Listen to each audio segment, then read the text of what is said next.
欢迎订阅时事快线。我们每日提供最新资讯，以简明扼要的方式为您呈现全球重要资讯。每天10分钟，了解天下事。下边是详细内容。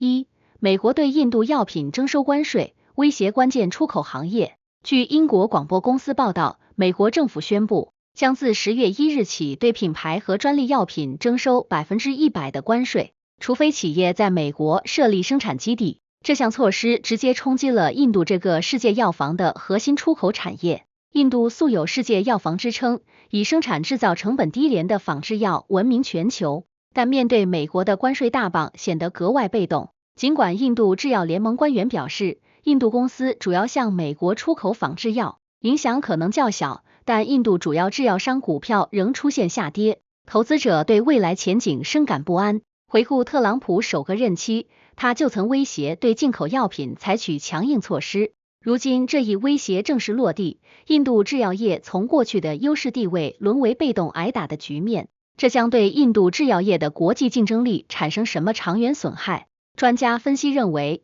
若印度企业被迫在美国设厂，将大幅增加生产成本，削弱其价格优势，可能迫使全球仿制药市场重新洗牌。2. 巴基斯坦总理称印度终止印度核水条约是战争行为。据印度斯坦时报报道，印度政府宣布暂停执行印度核水条约后，巴基斯坦政府立即回应，如果印度切断河流水源，将被视为战争行为。这一水资源争端源于4月印控克什米尔地区发生的致命袭击事件，印度以此为借口采取了这一极端措施。巴基斯坦警告印度称，任何干扰其供水的行为都将被视为战争行为，并表示已准备好动用全部国家力量予以回应。这项执行了65年的水资源分配条约曾被誉为印巴合作的典范，如今却成为两国对峙的新战场。从过去的水资源共享到如今的断水威胁，印巴关系已滑向危险边缘，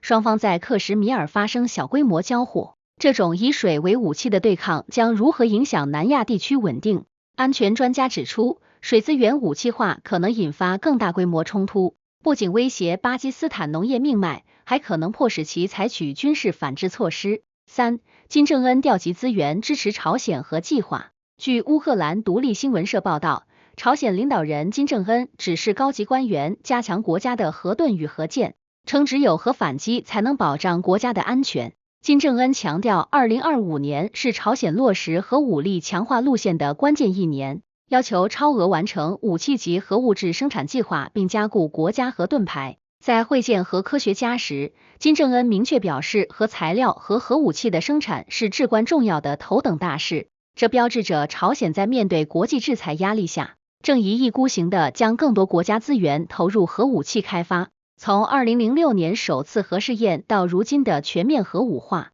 朝鲜已完全走上与国际社会对抗的不归路。朝鲜这种孤注一掷的核武政策将带来什么后果？军事专家认为，朝鲜持续的核武发展将进一步加剧地区军备竞赛，迫使周边国家加强防务合作，最终可能导致朝鲜更加孤立。4. 投资公司瞄准当地公用事业，以满足人工智能的能源需求。据美联社报道，随着人工智能技术快速发展，其巨大的能源需求正推动投资公司将目光转向地方公用事业公司。AI 数据中心的用电量呈爆炸式增长，传统电网已难以满足需求，迫使科技巨头寻求新的能源解决方案。投资者看准了这一商机，开始大举收购或投资地方电力公司，希望通过直接控制能源供应来保障 AI 业务的电力需求。这种做法引发了对能源资源配置和定价公平性的担忧。与过去依赖传统电网的模式不同，如今的 AI 公司正试图建立专属的能源供应链。这种转变凸显了 AI 时代对能源基础设施的革命性需求。这种能源垄断趋势将对普通消费者产生什么影响？能源分析师警告，大型科技公司控制电力供应可能推高电价，并可能导致能源分配不均，影响民用电力稳定性。5. 德国寻求今年就叙利亚驱逐问题达成协议。据德国每日新闻报道，德国政府正积极推动在2025年内就叙利亚难民遣返问题达成全面协议。随着叙利亚国内局势出现新变化，德国内政部长表示，必须重新评估叙利亚的安全状况，为大规模遣返做准备。这一举措源于德国国内对难民政策的强烈不满和政治压力不断增加。德国收容了超过100万叙利亚难民，成为欧盟内最大的叙利亚难民接收国。但持续的社会融合问题和经济负担让政府倍感压力，与2015年默克尔开门政策形成鲜明对比。如今的德国政府在难民问题上态度发生180度转变，从过去的人道主义救援者转向强硬的遣返推动者。这种政策急转弯将对德国的国际人道主义形象造成什么冲击？移民政策专家指出，德国此举可能引发欧盟内部分化，并损害其在国际人权领域的道德权威，同时可能引发其他欧盟国家效仿。6. 联合国设立人工智能治理全球论坛和专家小组。据欧洲新闻台报道，联合国正式宣布设立人工智能治理全球论坛和独立国际科学专家小组，标志着全球 AI 治理进入新阶段。联合国秘书长古特雷斯表示，这一机制将成为政府间与多利益攸关方共同参与的平台，推动全球 AI 治理的公开透明讨论。专家小组由来自各大洲的顶尖 AI 科学家组成，负责评估 AI 技术风险并提出治理建议。这一举措回应了去年联合国未来峰会通过的全球数字契约，体现了国际社会对 AI 治理紧迫性的共识。与过去各国各自为政的 AI 监管模式不同，联合国框架下的全球治理机制试图建立统一标准，但各国在 AI 主权与国际合作间的平衡仍面临巨大挑战。这种全球 AI 治理机制能否有效约束各国的 AI 军备竞赛？技术治理专家认为，虽然联合国框架具有道德权威，但缺乏强制执行力，各大国仍可能优先考虑国家安全利益而非国际合作。7. 苹果开发类似 ChatGPT 的应用程序来测试 Siri 的改进。据新加坡商业时报报道，苹果公司内部开发了一款代号为 Veritas 的 ChatGPT 式应用程序，专门用于测试即将到来的 Siri 重大升级。这款内测应用支持连续自然语言对话，能够搜索个人数据并执行应用内操作，展现出远超当前 Siri 的智能水平。苹果 AI 部门正利用这一工具快速评估新功能，为2026年的 Siri 重大更新做准备。与当前 Siri 只能执行简单指令不同，新版本将具备类似 ChatGPT 的深度对话能力和复杂任务处理功能。这标志着苹果在 AI 助手领域的战略转向，从过去的功能性工具升级为真正的智能助手。苹果此举显然是对 ChatGPT 和 Google Assistant 快速发展的直接回应，意图重新夺回语音助手市场的主导权。这种 AI 助手的飞跃式升级将如何改变用户的交互习惯？科技分析师预测，更智能的 Siri 可能催生全新的人机交互模式，但也将引发更多隐私安全担忧和对 AI 依赖的社会讨论。8. 新药有望修复多发性硬化症引起的神经损伤。据英国广播公司报道，剑桥大学研究团队开发的一种突破性新药在临床试验中显示出修复多发性硬化症神经损伤的巨大潜力。这种名为 CNMO8 的药物通过促进髓鞘再生，成功帮助部分患者恢复了运动和认知功能。在为期48周的2期临床试验中，接受治疗的患者在步行速度和视觉处理能力方面出现显著改善。多发性硬化症一直被视为不可逆转的神经退行性疾病，全球约有280万患者饱受折磨。传统治疗只能延缓病情进展，而无法修复损伤。与过去只能防守的治疗策略不同，这种新药首次展现出修复神经损伤的可能性，为患者带来了真正的治愈希望。这种神经修复技术的成功将对其他神经系统疾病产生什么影响？神经科学专家表示，如果该技术得到验证，可能为帕金森病、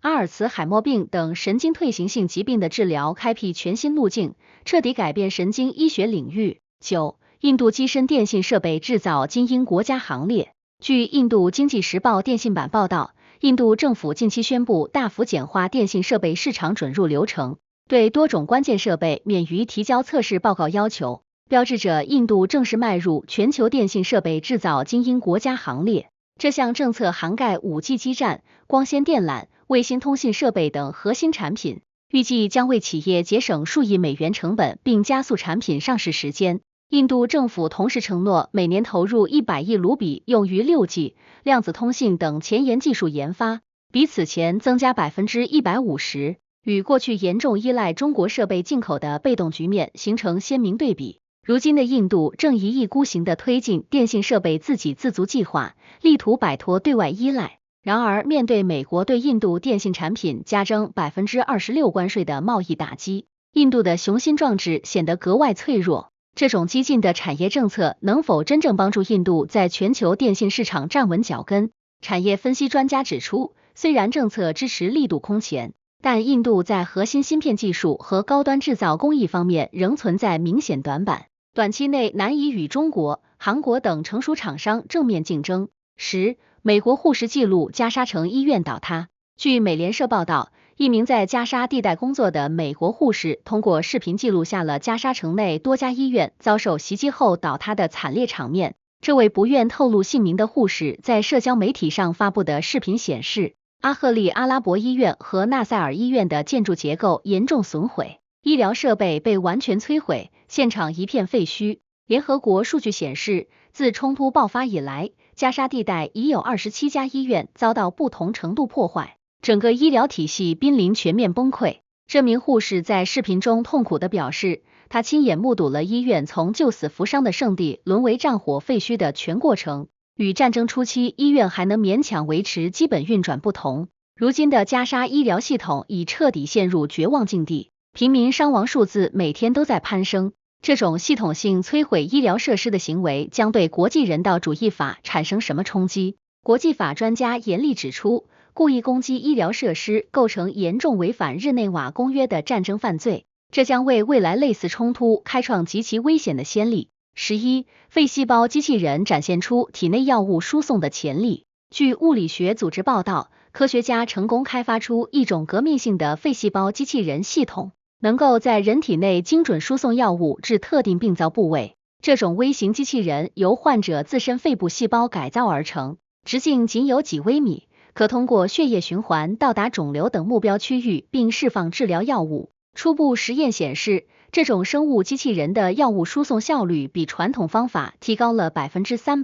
同时大幅降低了副作用。研究团队表示，该技术有望在3年内进入临床试验阶段。与过去依赖外部注射或口服给药的传统模式不同，这种活体机器人代表了精准医学的重大突破，将药物治疗从地毯式轰炸升级为精确制导。这一成果标志着人类在征服癌症等重大疾病方面迈出了关键一步。这种生物机器人技术的成功应用将如何改变未来医疗格局？医学专家预测，如果技术成熟，不仅能大幅提高癌症等重症治愈率，还可能催生全新的个性化医疗产业，彻底颠覆传统制药模式。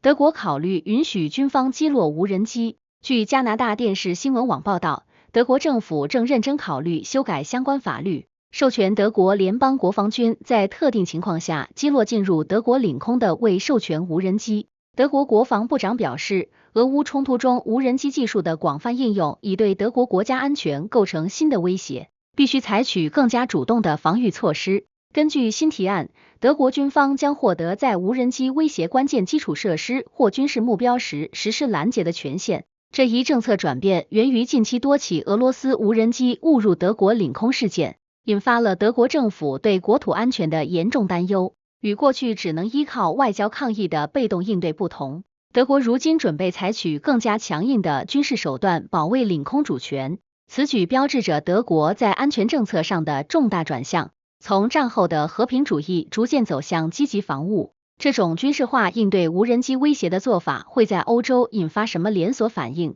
安全专家分析认为，德国此举可能催生欧盟层面的统一反无人机政策，但也可能加剧与俄罗斯的军事对抗风险，推高地区紧张局势。基于搜索结果，我已经对这些新闻进行了事实核查。现在我将按照您的要求编写视频文案，不包含任何引用信息。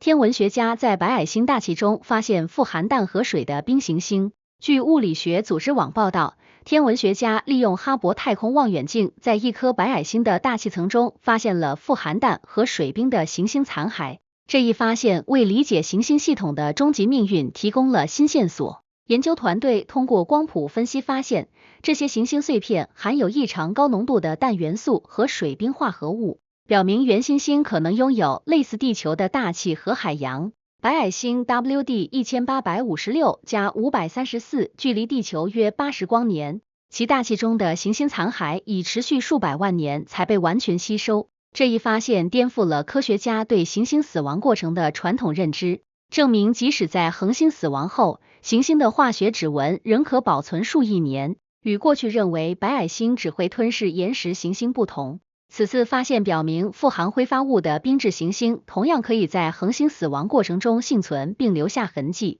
这种行星考古学将如何改变我们对太阳系未来命运的预测？天体物理学家指出，通过分析白矮星大气，可以重构数十亿年前行星系统的完整图景，为寻找宜居行星提供全新路径。14. 爱沙尼亚国防部长警告称，除非北约展现实力，否则与俄罗斯的冲突将不可避免。据英国快报报道，爱沙尼亚国防部长汉诺佩夫库尔发出严厉警告，称除非北约立即展现压倒性军事实力，否则与俄罗斯的直接军事冲突将不可避免。佩夫库尔在北约防长会议上表示，俄军在乌克兰的特别军事行动只是其更大野心的序幕，普京的最终目标是重建苏联势力范围。他要求北约在波罗的海地区部署至少5万名常驻部队，并在爱沙尼亚边境建设大规模防御工事。这一警告反映了北约东翼国家对俄罗斯威胁的极度恐惧和对西欧盟友承诺的深度怀疑。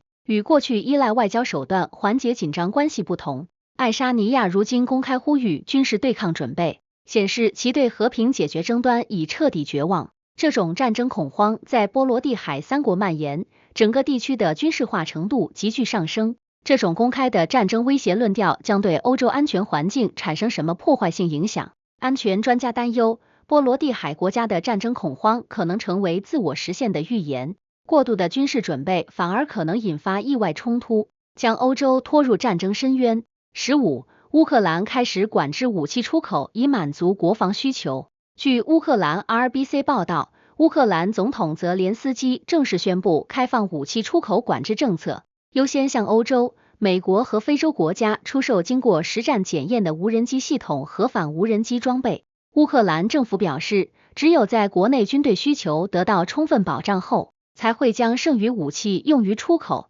预计年出口额可达50亿美元。这一政策旨在通过武器销售缓解乌克兰严重的预算赤字，同时加强与西方盟友的军事技术合作。泽连斯基已与多个非洲国家就武器采购达成初步协议，优先出售在俄乌冲突中表现出色的海马斯火箭炮系统和标枪反坦克导弹。与战争初期完全依赖西方援助的被动局面不同，乌克兰如今试图通过军火出口实现以战养战，但这种做法引发了国际社会对军火扩散的担忧。这种战时武器出口政策将对全球军火市场产生什么深远影响？军事分析专家认为，乌克兰此举可能打破传统军火供应格局，但也可能导致先进武器技术向不稳定地区扩散，增加全球冲突风险。16. 联合国安理会投票决定恢复对伊朗的制裁，伊朗仍留在核条约中。据爱尔兰时报报道，联合国安理会以12票赞成、2票反对的表决结果通过决议，正式恢复对伊朗的全面制裁措施，但伊朗仍将继续留在不扩散核武器条约框架内。此次制裁恢复是对伊朗持续违反2015年核协议承诺的直接回应。制裁内容包括武器禁运、石油出口限制和金融制裁。伊朗外长扎里夫表示，虽然面临制裁压力，但伊朗不会退出核条约，将继续与国际原子能机构保持有限合作。安理会决议要求伊朗在60天内停止所有铀浓缩活动并接受全面核查，否则将面临更严厉的制裁措施。与2018年美国单方面退出核协议不同，此次是国际社会的集体行动，显示出对伊朗核计划的空前担忧。伊朗在国际制裁重压下依然坚持核开发，其孤立程度达到历史新高。这种制裁加条约的双轨模式能否有效约束伊朗的核野心？国际关系专家分析认为，制裁虽能施压，但难以根本改变伊朗核政策，只有通过外交谈判才能找到长期解决方案。17，特朗普政府要求最高法院维持出生公民权限制。据美联社报道，特朗普政府正式向美国最高法院提起上诉，要求审查总统限制出生公民权行政令的合宪性。该行政令规定，父母非美国公民或合法永久居民的新生儿将无法自动获得美国公民身份，颠覆了美国125年来的宪法传统。此前已有22个州联合起诉该行政令违宪，多名联邦法官发布禁令暂停其实施。特朗普政府此次上诉是对下级法院阻挠的直接回应，试图通过最高法院的权威裁决为这一争议性政策开绿灯。与过去温和的移民改革不同，特朗普此次采取的激进手段显得一意孤行，完全无视民主党和移民权益组织的强烈反对。这项政策一旦获得最高法院支持，将影响数百万在美出生但父母为非法移民的儿童。美国的出生地公民权传统面临前所未有的冲击，这种违背宪法传统的做法将对美国的法治根基产生什么破坏性影响？宪法学专家警告，若最高法院支持此举，将开创通过行政命令改变宪法解释的危险先例，严重削弱美国司法独立和法治精神。18，叙利亚当局以谋杀和酷刑指控对巴沙尔·阿萨德发出逮捕令。据罗马尼亚热点新闻报道，叙利亚过渡政府正式对前总统巴沙尔·阿萨德发出国际逮捕令，指控其在内战期间犯下大规模谋杀和系统性酷刑罪行。逮捕令详细列举了阿萨德政权在塞德纳亚监狱等关押设施实施的恐怖暴行，包括处决超过 1.7 万名政治犯和使用化学武器攻击平民。新政府司法部长表示，已掌握大量阿萨德政权犯罪的确凿证据，将向国际刑事法院提交相关材料。这标志着叙利亚开始清算阿萨德家族长达50年的专制统治，从过去的受害者沉默到如今的正义追讨。叙利亚人民终于等来了审判独裁者的历史时刻。然而，阿萨德目前仍在俄罗斯受到普京庇护，使得逮捕行动面临巨大挑战。正义与现实政治之间的较量才刚刚开始。这种对独裁者的国际追责将对其他专制政权产生什么震慑效应？国际法专家指出，叙利亚此举可能激励更多威权国家的受害者寻求正义，但也可能促使独裁者更加残酷地镇压反对声音。19，以色列向乌克兰提供爱国者防空系统。据罗马尼亚热点新闻报道，以色列政府经过长期犹豫后正式宣布，将向乌克兰提供2套爱国者防空导弹系统，以帮助乌克兰抵御俄罗斯的空中攻击。这一决定标志着以色列在俄乌冲突中立场的重大转变，从过去的谨慎中立转向明确支持乌克兰。以色列国防部长表示，此举是对俄罗斯与伊朗军事合作不断深化的直接回应，旨在平衡中东地区的战略态势。这些爱国者系统将在2个月内交付乌克兰，并配备以色列技术人员进行操作培训，与此前只提供人道主义援助的谨慎态度形成鲜明对比。以色列如今选择直接军事援助，显示其对俄伊联盟威胁的深度担忧。此举势必激怒普京，可能导致俄罗斯加大对叙利亚和伊朗的军事支持力度。这种军事援助的连锁反应将如何重塑中东地缘政治格局？军事分析师认为，以色列此举可能促使俄伊进一步加强合作，并可能导致更多先进武器流入中东，加剧地区军备竞赛。20，人工智能设计出用最少基因杀菌的病毒。据德国 T3N 科技媒体报道，科学家利用人工智能成功设计出一种革命性的杀菌病毒，仅需最少的基因组就能高效消灭细菌病原体。这种 AI 设计的噬菌体病毒拥有精简到极致的基因结构，但杀菌效率却比天然噬菌体提高了 400%。研究团队利用深度学习算法分析了数千种噬菌体的基因序列，最终设计出只含有12个核心基因的超级杀手。这一突破为解决日益严重的抗生素耐药性危机提供了全新路径，预计在2年内进入临床试验阶段。与传统依赖自然进化的噬菌体疗法不同， AI 设计的病毒可以针对特定细菌量身定制，实现精准打击。这标志着人类首次通过人工智能创造出超越自然的生物武器，在医学进步与生物安全之间引发了激烈争议。这种 AI 创造的生物武器技术会不会被恶意利用，造成生物灾难？生物安全专家警告，虽然技术本身具有巨大医疗价值，但其设计原理同样可被用于制造生物武器。国际社会急需建立相应监管机制。21. 匈牙利将反法西斯组织列为恐怖组织。据法兰克福汇报报道，匈牙利外长西亚尔托正式致信欧盟外交与安全政策高级代表，呼吁欧盟效仿美国总统特朗普的做法，将反法西斯主义运动列为恐怖组织。这一提议引发了国际社会的强烈争议，因为反法西斯运动历史上一直被视为抵抗纳粹和极右势力的正义力量。匈牙利政府声称该组织在美国和欧洲多地参与暴力示威活动，对社会秩序构成威胁。然而，这一举措被批评人士指责为欧尔班政府向极右翼势力靠拢的右翼明显信号，与二战后欧洲反法西斯的主流价值观形成强烈对比。如今的匈牙利政府竟然要将反法西斯力量定义为恐怖组织，这种价值观的颠倒令人震惊。欧尔班的民族主义政策已让匈牙利在欧盟内部显得格外孤立，如今这一争议性提议更是雪上加霜。这种对反法西斯运动的妖魔化将对欧洲的民主价值观造成什么冲击？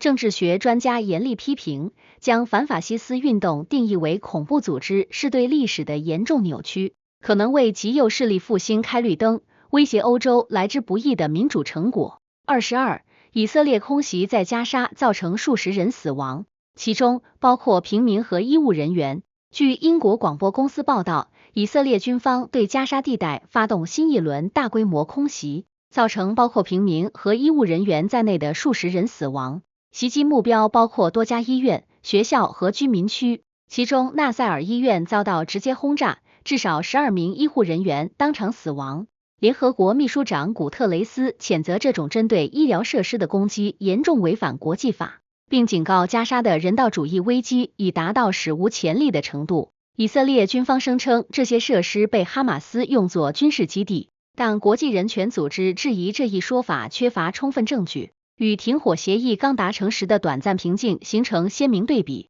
如今的加沙再次陷入血腥循环，平民伤亡数字每日攀升。这轮袭击标志着以色列在国际压力下依然一意孤行，继续其争议性的军事行动。这种无差别的轰炸策略将对以色列的国际形象造成什么不可挽回的损害？国际法专家指出，持续攻击民用设施已构成战争犯罪，将进一步孤立以色列，并可能引发国际制裁，严重损害其长期安全利益。23. 乌克兰袭击俄罗斯能源基础设施，增加俄罗斯压力。据瑞典每日新闻报道，乌克兰军方对俄罗斯境内多个关键能源设施发动精准打击，成功摧毁了位于库尔斯克州的2座重要炼油厂和1座天然气处理站。这些袭击导致俄罗斯每日石油产量减少约15万桶，对其战争经济造成显著冲击。乌克兰国防部长表示，针对俄罗斯能源基础设施的打击将持续加强，